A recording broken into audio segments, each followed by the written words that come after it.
Davos పర్యటనలో 1,80,000 కోట్ల రూపాయల పెట్టుబడులు వచ్చేలా తెలంగాణ రాష్ట్రం ఆకర్షించగలిగిందని సీఎం రేవంత్ రెడ్డి అన్నారు. పెట్టుబడులకు అవసరమైన భూ కేటాయింపులు చేసి అన్ని రకాలుగా సంస్థలను ప్రోత్సహిస్తామని తెలిపారు. తెలంగాణ రాష్ట్రాన్ని ఒక ట్రిలియన్ ఎకానమీగా తీర్చిదిద్దటమే లక్ష్యంగా పనిచేస్తున్నామన్నారు సీఎం. ఇది నిరంతర ప్రక్రియ అని, రాజకీయంగా విభేదించిన రాష్ట్ర అభివృద్ధి విషయంలో రాజకీయ వివాదాలకు వెళ్లొద్దని రేవంత్ రెడ్డి అన్నారు. తాము అధికారంలో ఉన్నప్పుడు ఇన్ని కోట్ల రూపాయల పెట్టుబడులు రాలేదని, కొందరికి కడుపు మంటగా ఉందని పరోక్షంగా బీఆర్ఎస్ ఉద్దేశించి సీఎం రేవంత్ విమర్శించారు. వాళ్లు రాష్ట్ర డబ్బులు తీసుకువెళ్లి విదేశాల్లో పెట్టుబడులు పెట్టారని ఆరోపించారు. ఎప్పుడో అయిపోయిన దావోస్ కి ఇప్పుడెందుకు దావత్ అని సీఎం రేవంత్ రెడ్డిని బీఆర్ఎస్ నేత హరీష్ రావు ప్రశ్నించారు. పెట్టుబడుల విషయంలో డిప్యూటీ సీఎం భట్టి చెప్తున్నది నిజమా, మీ మాటలు నిజమా అని సీఎంను ఎక్స్ వేదికగా అడిగారు. రైతుల అప్పులు ముఖ్యమా, దావోస్ డప్పులు ముఖ్యమా అని హరీష్ రావు ప్రశ్నించారు. తెలంగాణ రాష్ట్రానికి కావాల్సింది temple tourism, health tourism, eco tourism అని సీఎం రేవంత్ రెడ్డి అన్నారు. ఇవి రాష్ట్రానికి గుర్తింపు, గౌరవాన్ని తెస్తాయని తెలిపారు. హైదరాబాద్ శివారు పొద్దుటూరులో ఎక్స్పీరియం పార్క్ ను సీఎం రేవంత్ రెడ్డి ప్రారంభించారు. ఈ కార్యక్రమంలో మంత్రి Jupally Krishna Rao, hero Chiranjeevi, Anakapalli MP CM Ramesh పాల్గొన్నారు. 150 ఎకరాల్లో తీర్చిదిద్దిన పార్క్ లో 25,000 జాతుల మొక్కలున్నాయి. ఉస్మానియా ఆసుపత్రి కొత్త డిజైన్లపై ఆరోగ్య శాఖ మంత్రి దామోదర రాజనరసింహ సమీక్ష నిర్వహించారు. ఈ నెల 31న కొత్త భవనాల నిర్మాణానికి సీఎం రేవంత్ రెడ్డి శంకుస్థాపన చేయనున్నారు. ఈ నెల 25న జరిగిన సమీక్షలో డిజైన్లకు సీఎం రేవంత్ రెడ్డి కొన్ని మార్పులు సూచించారు. మార్పులు చేసిన డిజైన్లపై ఆర్ఎండ్బీ అధికారులు పవర్ పాయింట్ ప్రెజెంటేషన్ ఇచ్చారు. ప్రపంచంలో ఏ శక్తి అయినా ప్రజాశక్తి కంటే గొప్పది కాదని బీఆర్ఎస్ వర్కింగ్ ప్రెసిడెంట్ కేటీఆర్ అన్నారు. నల్గొండలో నిర్వహించిన రైతు ధర్నాలో కేటీఆర్ పాల్గొన్నారు. స్థానిక సంస్థల ఎన్నికల కోసమే రేవంత్ రెడ్డి మళ్లీ రైతు భరోసా నాటకం ఆడుతున్నారని విమర్శించారు. ఓట్ల కోసం వచ్చే కాంగ్రెస్ నాయకులను నిలదీయాలని జనానికి కేటీఆర్ పిలుపునిచ్చారు. గురువారం జరిగే జీహెచ్ఎంసీ కౌన్సిల్ సమావేశంలో అనుసరించాల్సిన వ్యూహం, గ్రేటర్ సమస్యలు, మేయర్పై అవిశ్వాసం అంశంపై చర్చించేందుకు గ్రేటర్ బీజేపీ కార్పొరేటర్లు సమావేశమయ్యారు. బీజేపీ ఎంపీ లక్ష్మణ్ ఈ సమావేశానికి అధ్యక్షత వహించారు. మాజీ సీఎం కేసీఆర్ సొంత జిల్లా మెదక్లో ఎమ్మెల్సీ అభ్యర్థులు బీఆర్ఎస్ కు దొరకటం లేదా అంటూ మెదక్ ఎంపీ రఘునందన్ రావు ప్రశ్నించారు. ఎమ్మెల్సీ ఎన్నికల్లో పోటీ చేయకపోవడంపై ప్రజలకు బీఆర్ఎస్ సమాధానం చెప్పాలని డిమాండ్ చేశారు. దేవిప్రసాద్ లాంటి వ్యక్తికి ఎందుకు ఎమ్మెల్సీ టికెట్ ఇవ్వరని నిలదీశారు. బీఆర్ఎస్ పని అయిపోయిందనడానికి ఈ ఎమ్మెల్సీ ఎన్నికలే నిదర్శనమన్నారు రఘునందన్ రావు. తెలంగాణ సిపిఎం రాష్ట్ర కార్యదర్శిగా జాన్ వెస్లీ ఎన్నికయ్యారు. ఉమ్మడి మహబూబ్ నగర్ జిల్లా అమరచింతకు చెందిన జాన్ వెస్లీ గతంలో డీవైఎఫ్ఐ కేవీపీఎస్ అధ్యక్షుడిగా పనిచేశారు. సంగారెడ్డిలో జరిగిన రాష్ట్ర మహాసభల్లో రాష్ట్ర కార్యదర్శిగా జాన్ వెస్లీని ఎన్నుకున్నారు. 70 ఏళ్లు దాటిన నేతలకు పార్టీ రాష్ట్ర కమిటీ నుండి తప్పించారు. వీరిలో తమ్మినేని వీరభద్రం, సీతారాములు ఉన్నారు.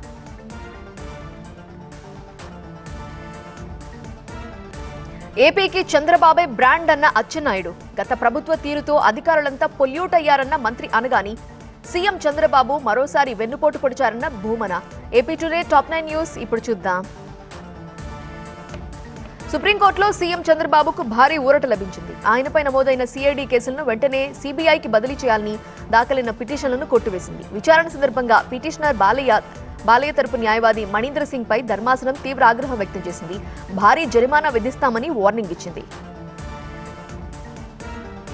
ఆంధ్రప్రదేశ్ కు చంద్రబాబే ఒక బ్రాండ్ అని వ్యవసాయ శాఖ మంత్రి అచ్చెన్నాయుడు అన్నారు. దావోస్ పర్యటనపై కొందరు నోటుకొచ్చినట్టు మాట్లాడుతున్నారని మండిపడ్డారు.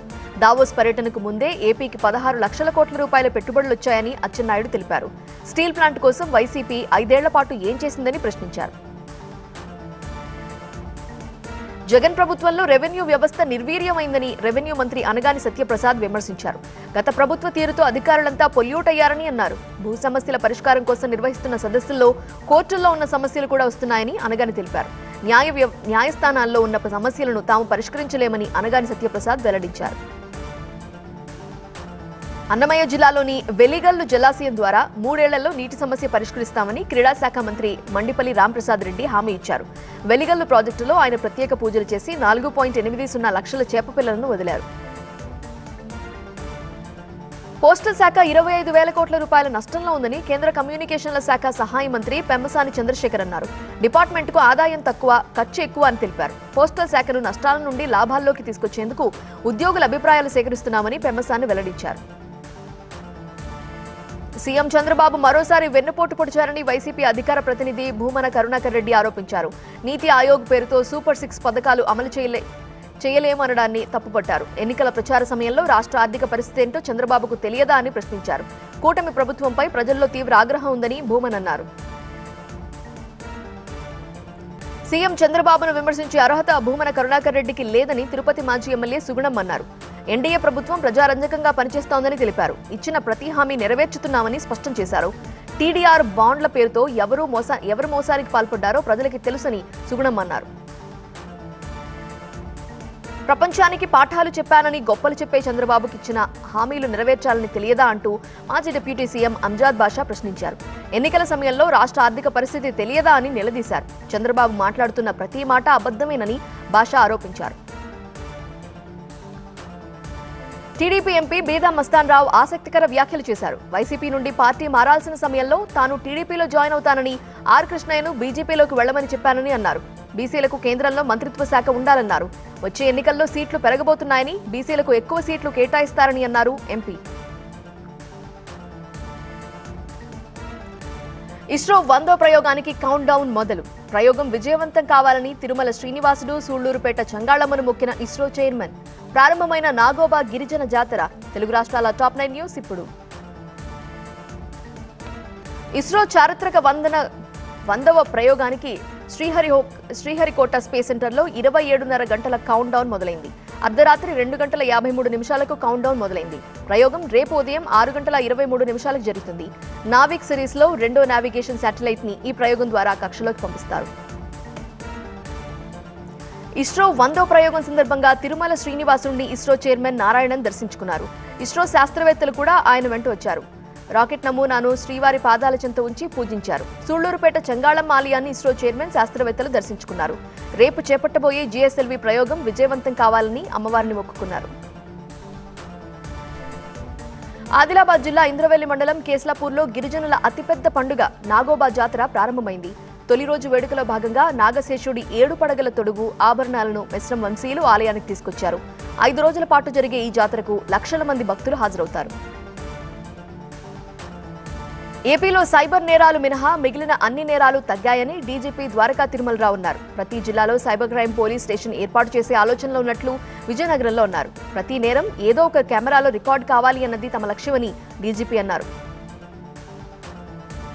నంద్యాల జిల్లా కానాలలో హైవే సర్వే పనులను గ్రామస్తులు అడ్డుకున్నారు.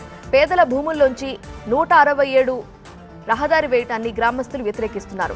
మాజీ ఎమ్మెల్యే భూమా బ్రహ్మానందరెడ్డి బాధితులకు అండగా నిలిచారు. సమస్యను వెంటనే మంత్రి నారా లోకేష్ దృష్టికి తీసుకువెళ్లారు. మంత్రి సూచనతో అధికారులు సర్వే పనులను తాత్కాలికంగా వాయిదా వేశారు. జగన్ సీఎంగా ఉన్నప్పుడు 32 లక్షల కుటుంబాలకు ఇళ్ల స్థలాలు పంపిణీ చేశారని సిపిఐ ఏపీ కార్యదర్శి రామకృష్ణ అన్నారు. దాదాపు 99% ప్రజలకు వారి పేరు మీద ఇళ్ల పట్టాలున్నాయని అన్నారు. ఇంటి నిర్మాణం పూర్తవని వారికి జీవో సవరించి పట్టణాల్లో 2 సెంట్లు, గ్రామాల్లో అయితే 3 సెంట్ల భూమి ఇవ్వాలని రామకృష్ణ డిమాండ్ చేశారు. వాణిజ్య పన్నుల శాఖలో ఎస్సీ ఎస్టీ ఉద్యోగులు వివక్ష ఎదుర్కొంటున్నారంటూ ఆరోపిస్తూ తెలంగాణ వాణిజ్య పన్నుల శాఖ ఎస్సీ ఎస్టీ ఉద్యోగుల సంఘం హైదరాబాద్లో ఆందోళనకు దిగింది. రిటైర్మెంట్కు మరో 3 రోజులే ఉన్నప్పటికీ తమకు ప్రమోషన్ ఇవ్వకుండా కమిషనర్ కక్షపూరితంగా వ్యవహరిస్తున్నారని ఉద్యోగులు ఆరోపించారు. పార్వతీపురం మన్యం జిల్లా మక్కువ మండలంలోని శంబర పోలమాంబ సిరిమాను జాతర వైభవంగా ప్రారంభమైంది. ఈ జాతర చూసేందుకు పొరుగు రాష్ట్రాలు ఒడిశా, ఛత్తీస్గఢ్ నుండి పెద్ద సంఖ్యలో భక్తులు తరలివచ్చారు. విజయనగరం పైడితల్లి అమ్మవారంత ప్రసిద్ధి పోలమాంబ. ఉత్తరాఖండ్లో జాతీయ క్రీడలు ప్రారంభం. కన్సర్ట్ అకాడమీపై దృష్టి సారించాలని ప్రధాని మోదీ పిలుపు. ఢిల్లీలో రాహుల్ గాంధీ ప్రచారం. టాప్ 9 నేషనల్ డీటెయిల్స్ ఇప్పుడు. క్రీడాకారుల శక్తి సామర్థ్యాలు వెలికితీసేందుకు అనేక పోటీలు నిర్వహిస్తున్నామని ప్రధాని మోదీ అన్నారు. ఉత్తరాఖండ్ రాజధాని డెహ్రాడూన్లో 38వ జాతీయ క్రీడలను ప్రధాని మోదీ ప్రారంభించారు. ఖేలో ఇండియాలో ఎన్నో క్రీడలను చేర్చామని ప్రధాని మోదీ వెల్లడించారు. భారత అభివృద్ధిని క్రీడలతో అనుసంధానం చేశామని అన్నారు. భారత్ క్రీడా పరికరాల తయారీ కేంద్రంగా మారుతోందని ప్రధాని అన్నారు. లైవ్ కాన్సర్ట్ ఎకానమీపై ప్రభుత్వ, ప్రైవేట్ రంగాలు దృష్టి సారించాలన్నారు ప్రధాని. ఇటీవల ముంబై, అహ్మదాబాద్లో British rock bond, cold play వచ్చిన ఆదరణను ప్రధాని మోదీ ప్రస్తావించారు. ఇలాంటి లైవ్ కాన్సర్ట్స్ కు అవసరమైన నైపుణ్యం, మౌలిక సదుపాయాల కల్పనకు ప్రాధాన్యం ఇవ్వాలని ప్రధాని మోదీ సూచించారు. సంగీతం, నృత్యం, కథలు చెప్పడంలో భారత్కున్న ఘన వారసత్వంతో కాన్సర్ట్ ఎకానమీకి పుష్కలమైన అవకాశాలున్నాయన్నారు ప్రధాని మోదీ. దిగుమతుల ఆధారిత సరఫరా వ్యవస్థలో ఏర్పడే ఒడిదుడుకులను అధిగమించేందుకు భారతదేశంలో పటిష్టమైన సప్లై వాల్యూ చైన్ నిర్మించాల్సిన అవసరం ఉందన్నారు ప్రధాని. ఒడిశా రాజధాని ఉత్కర్ష్ ఒడిశా మేక్ ఇన్ ఒడిశా సదస్సులో ప్రధాని మోదీ పాల్గొన్నారు. ఇంటర్న్షిప్స్, నైపుణ్య అభివృద్ధికి ప్రభుత్వం పటిష్టమైన పరిశోధన వ్యవస్థ సృష్టిస్తోందని, ఇందులో పరిశ్రమలు చురుగ్గా పాల్గొని ప్రభుత్వానికి సహకరించాలని ప్రధాని కోరారు. ఒడిశాలో పెట్టుబడులు ఆకర్షించేందుకు ఏర్పాటు చేస్తున్న ఉత్కర్ష్ ఒడిశా సదస్సు సందర్భంగా ప్రముఖ సైకత శిల్పకారుడు సుదర్శన్ పట్నాయక్తో ఇసుకతో కోణార్క్ ఆలయాన్ని రూపొందించారు. ఒడిశా కళలు, సంస్కృతిని చాటి చెప్పేందుకు తాను ఈ సైకత కోణార్క్ శిల్పాన్ని మలిచానని సుదర్శన్ పట్నాయక్ వెల్లడించారు. ఢిల్లీ అసెంబ్లీ ఎన్నికల ప్రచారంలో విపక్ష నేత రాహుల్ గాంధీ పాల్గొన్నారు. అక్కడ వాల్మీకి మందిరంలో పూజలు చేశారు. కాంగ్రెస్ అభ్యర్థి సందీప్ దీక్షిత్ పోటీ చేస్తున్న న్యూఢిల్లీ నియోజకవర్గంలో ఓటర్లను కలిశారు. ఆప్ అధినేత అరవింద్ కేజ్రీవాల్ ఇక్కడి నుండే పోటీ చేస్తున్నారు. కోటీశ్వరులకు రుణమాఫీ నిషేధిస్తూ దేశవ్యాప్తంగా చట్టం తేవాలని ఆమ్ ఆద్మీ పార్టీ అధినేత అరవింద్ కేజ్రీవాల్ ప్రధాని మోదీని కోరారు. వేల కోట్ల రూపాయల కార్పొరేట్ రుణాలు మాఫీ చేస్తూ సంపన్నులకు ప్రభుత్వం కొమ్ము కాస్తోందని కేజ్రీవాల్ అన్నారు. ఈ నిర్ణయాలు సాధారణ ప్రజలపై తీవ్రమైన భారంగా మారుతున్నాయని తెలిపారు. కేరళ వయనాడ్లో పులిదాడిలో చనిపోయిన రాధ కుటుంబాన్ని ఎంపీ ప్రియాంక గాంధీ పరామర్శించారు. ఇది చాలా సంక్లిష్టమైన సమస్య అన్నారు ప్రియాంక. ప్రజల భద్రత కోసం కేంద్ర రాష్ట్ర ప్రభుత్వాలు, ప్రజాప్రతినిధులు అంతా కలిసికట్టుగా పనిచేయాల్సిన అవసరం ఉందన్నారు ప్రియాంక గాంధీ. వయనాడు ప్రజల భద్రతకు సంబంధించిన విషయాన్ని ఖచ్చితంగా పార్లమెంట్లో ప్రస్తావిస్తానని హామీ ఇచ్చారు. రైతుల డిమాండ్లన్నీ ప్రభుత్వం నెరవేర్చేంత వరకు తన నిరవధిక దీక్ష కొనసాగుతుందని రైతు సంఘం నేత జగ్గీత్ డల్లేవాల్ స్పష్టం చేశారు. ఆయన చేపట్టిన నిరవధిక దీక్ష 64వ రోజుకు చేరింది. ఫిబ్రవరి 14న చర్చలు జరుపుతామన్న ప్రభుత్వ విజ్ఞప్తి మేరకు కేవలం వైద్య సాయం తీసుకునేందుకు తాను అంగీకరించానని డల్లేవాల్ వెల్లడించారు. రైతుల్లో ఐక్యత లోపించడంపై ఆయన ఆవేదన వ్యక్తం చేశారు. ఒక్కటిగా నిలిచేందుకు ఇంకెంత సమయం పడుతుందని ప్రశ్నించారు. ముంబై మెట్రోపాలిటన్ ఏరియాలో దిగజారుతున్న గాలి నాణ్యతను దృష్టిలో పెట్టుకుని పెట్రోల్, డీజిల్ వాహనాలపై నిషేధం విధించే ఆలోచనను మహారాష్ట్ర ప్రభుత్వం చేస్తోంది. ఈ విషయంపై అధ్యయనం చేసేందుకు రిటైర్డ్ ఐఏఎస్ అధికారి సుధీర్ కుమార్ శ్రీవాస్తవ నేతృత్వంలో కమిటీ ఏర్పాటు చేసింది. 3 నెలల్లోపు నివేదిక ఇవ్వాలని ఈ కమిటీకి ప్రభుత్వం సూచించింది.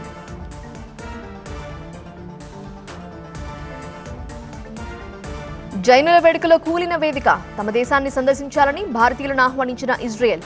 మౌని అమావాస్య పుణ్యస్నానాల కోసం ప్రయాగ్రాజ్లో పోటెత్తిన భక్తజనం. Top 9 metro news. UP Baghpat సమీపంలో బడౌత్ పట్టణంలో స్టేజ్ కూలిన ఘటనలో 7గురు చనిపోయారు, 80 మంది గాయపడ్డారు. జైనుల గురువు ఆదినాథ్ నిర్వాణ పర్వంలో ఈ దుర్ఘటన జరిగింది. వేడుకల కోసం వెదురు కర్రలతో ఏర్పాటు చేసిన వేదిక కూలటంతో అక్కడున్న వాళ్లు ప్రాణాలు కోల్పోయారు. భాష ఉద్యమం కోసం పోరాటం చేసిన కన్నడ అనుకూల కార్యకర్తలపై ఉన్న అన్ని కేసులు ఉపసంహరిస్తున్నట్లు కర్ణాటక సీఎం సిద్ధరామయ్య ప్రకటించారు. 2023 నాటికి కర్ణాటక రాష్ట్రం ఏర్పడి 50 ఏళ్లైనప్పుడు ఉద్దేశపూర్వకంగానే అప్పటి బీజేపీ ప్రభుత్వం స్వర్ణోత్సవాలు నిర్వహించలేదని సిద్ధరామయ్య విమర్శించారు. ఇజ్రాయెల్లోని వైవిధ్యభరితమైన పర్యాటక ప్రదేశాలను సందర్శించాలని భారతీయులను ఇజ్రాయెల్ పర్యాటక శాఖ మంత్రి హైమ్ కార్డ్స్ ఆహ్వానించారు. డెడ్ సీ, హైఫా, జెరూసలేంను ఆయన ఉదాహరించారు. తమ దేశం చిన్నదైనా అద్భుతమైనది అన్నారు. అనేక రంగాల్లో భారత్, జపాన్ కలిసికట్టుగా పనిచేసేందుకు అవకాశాలు చాలా ఉన్నాయని మధ్యప్రదేశ్ ముఖ్యమంత్రి మోహన్ యాదవ్ అన్నారు. పెట్టుబడుల ఆకర్షణ కోసం జపాన్ వచ్చిన ఆయన టోక్యోలో గాంధీ విగ్రహానికి నివాళి అర్పించారు. టోక్యోలో గిరిజన సహకార మార్కెటింగ్ అభివృద్ధి ఫెడరేషన్ ఏర్పాటు చేసిన ప్రదర్శనను మోహన్ యాదవ్ సందర్శించారు. టోక్యో గవర్నర్తోనూ ఆయన భేటీ అయ్యారు. రిపబ్లిక్ డే వేడుకల ముగింపులో భాగంగా నిర్వహించే బీటింగ్ రిట్రీట్ ఢిల్లీలోని కర్తవ్య పథ్లో ఘనంగా జరుగుతోంది. ఈ వేడుకల్లో త్రివిధ దళాల మ్యూజిక్ బ్యాండ్ ప్రదర్శన ఉంటుంది. గుజరాత్ రాజధాని గాంధీనగర్లోని పండిట్ దీన్ దయాళ్ ఎనర్జీ యూనివర్సిటీ స్నాతకోత్సవంలో రిలయన్స్ ఇండస్ట్రీస్ అధినేత ముఖేష్ అంబానీ పాల్గొన్నారు. తన దృష్టిలో బోధన అనేది ఒక గొప్ప పని అని ముఖేష్ అంబానీ వర్సిటీ ఉపాధ్యాయులను ఉద్దేశించి అభినందించారు. ఈ స్నాతకోత్సవానికి ముఖ్య అతిథిగా కోటక్ బ్యాంక్ అధినేత ఉదయ్ కోటక్ హాజరయ్యారు. అత్యంత కీలకమైన మౌని అమావాస్య రోజున పుణ్యస్నానం ఆచరించేందుకు లక్షల మంది ప్రయాగ్రాజ్ కుంభమేళాకు తరలివచ్చారు. కుంభమేళాలో రేపు 2వ అమృత స్నానం ఉంటుంది. మొత్తం 13 అఖాడాలు రేపు షాహీ స్నాన్లో పాల్గొంటాయి. రేపు ఉదయం 5 గంటలకు ఇది మొదలవుతుంది. ఇసుక వేస్తే రాలనంత జనం ప్రయాగ్రాజ్లో ఉన్నారు. ఘాట్ల దగ్గరకు చేరేందుకు దాదాపు 20 కిలోమీటర్ల దూరం నుండి భక్తులు కాలినడకన రావాల్సిన పరిస్థితి. బార్డర్ గవాస్కర్ ట్రోఫీ మ్యాచ్ల సందర్భంగా తనపై సునీల్ గవాస్కర్ చేసిన దారుణ విమర్శలపై రోహిత్ శర్మ బీసీసీఐకి కంప్లైంట్ చేశారు. ఆయన పరిశీలన అనవసరమని ఈ ఫిర్యాదులో రోహిత్ శర్మ పేర్కొన్నట్లు తెలుస్తోంది. తనను దారుణంగా గవాస్కర్ విమర్శించడంతో తనపై తీవ్రమైన ఒత్తిడి పెరిగిందని, ఆ కారణంగానే అన్ని విషయాలు బీసీసీఐ దృష్టికి తీసుకురావాల్సి వచ్చిందని రోహిత్ శర్మ సన్నిహితులు తెలిపారు. వరుసగా 2 సెషన్లలో నష్టాలు చూసిన స్టాక్ మార్కెట్ నిలదొక్కుంది. ఆర్బీఐ ఇచ్చిన తోడ్పాటుతో బ్యాంకింగ్ రంగం షేర్లన్నీ లాభాలు నమోదు చేశాయి. సెన్సెక్స్ 535 పాయింట్లు, నిఫ్టీ 128 పాయింట్లు లాభపడ్డాయి. చైనా డీప్ సీక్ ఏషియా మార్కెట్లను అతలాకుతలం చేసినా ఆ ప్రభావం భారతీయ మార్కెట్లపై కనిపించలేదు.